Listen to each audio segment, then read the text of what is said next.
He has waited for years before finally deciding to join NUS Toastmasters Club in his final year. So today, I'm glad to have Tekpo with us to present his first icebreaker speech. So let's welcome him to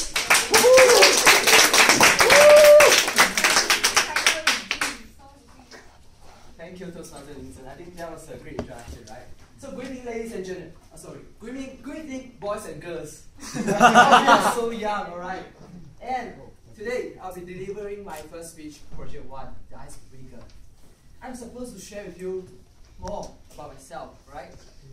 And I cracked my head for hours and hours, thinking what should I talk about this topic. Although it's easy, but it's quite hard for me. And then I thought, why not talk about dreams? Because every of you, I'm sure you have some dreams, right? Yes. And for me, I do have my dreams. And for you to understand me better, is to know my dreams. I'm a dreamer since young. I dream and I live for my dreams, therefore I exist to be where I am today.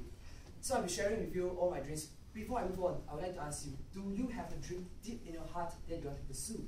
And what is the one great thing that's in your heart, yet you dare to dream when you know that you could never feel? Imagine yourself with no limitations. You have all the resources you need. You have all the context, opportunities, and the people helping you to achieve your dreams. What would that be? So when I was young, I had no fear. And I had a lot of beautiful dreams. One of it was to travel around the world.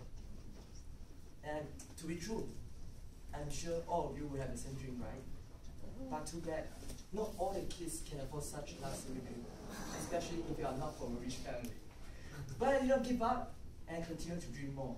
Then when I turned 18, I got admitted into Singapore Polytechnic.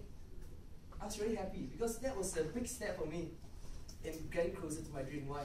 Because finally I got to study overseas. And yes, you're right, I'm Malaysian as well. I'm from JB, not too far from the beach, right? I was very happy and excited to be on the path where I did not know it could actually lead me to. But not knowing where it could lead me to is what really inspires me to travel it. Then, at that time, I wasn't know where will I be or what will I be doing 6 years later at age 24. I was thinking, I need to make a lot of choices at that point of time, and then it must be hard. I need to put in a lot of efforts. And I took out a lot of part-time jobs during my poly life.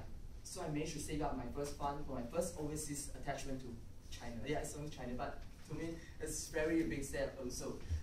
That time, it was very tough decision as well because I had to pay double of what my friends pay because I'm not Singaporean, and they are, so they got subsidized, but I'm not.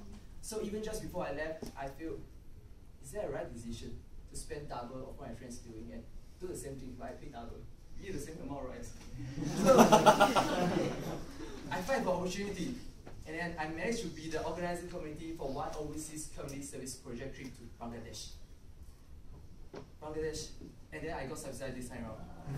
I feel good, but it was quite tough because another challenge came. I got to give up one opportunity to do my presentation for my final project in SP, Singapore Poly. So I actually, that decision could actually bring my results down. So just before I left Singapore, I also had the thought that, is there a right decision that I actually decided to go to like overseas trip again? I wasn't sure. But fortunately, I still graduated from Singapore Polytechnic.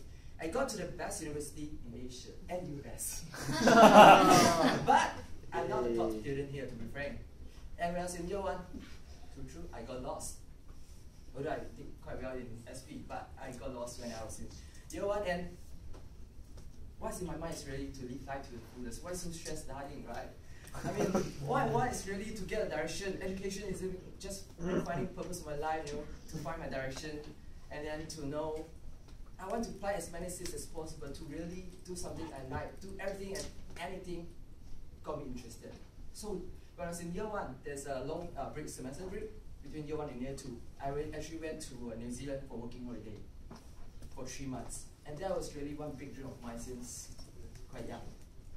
With that working holiday visa, I actually got to work there and cover my travel expenses.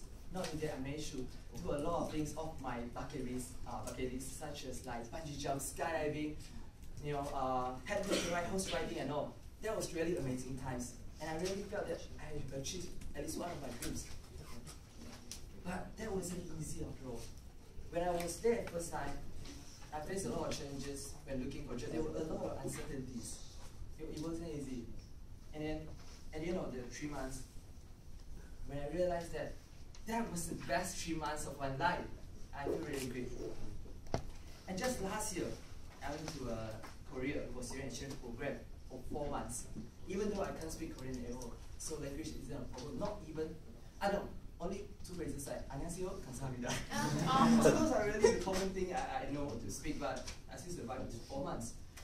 And after that, I went to Taiwan for 23 days. I'm sure many of you would have been to Taiwan, but for me, 23 days, in which 18 days I was on a bike cycling on the island, because I had the time as a youth, but I do not have the money to go with any tour package.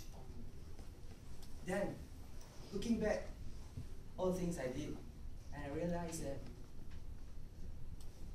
I recall what Steve Jobs has mentioned. You can't connect all the dots forward, you can only connect them looking backward.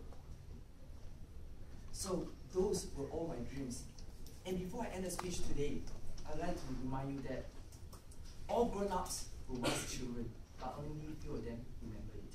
And I would like to say one last word is, if you don't build your dreams, somebody will hire you to build theirs.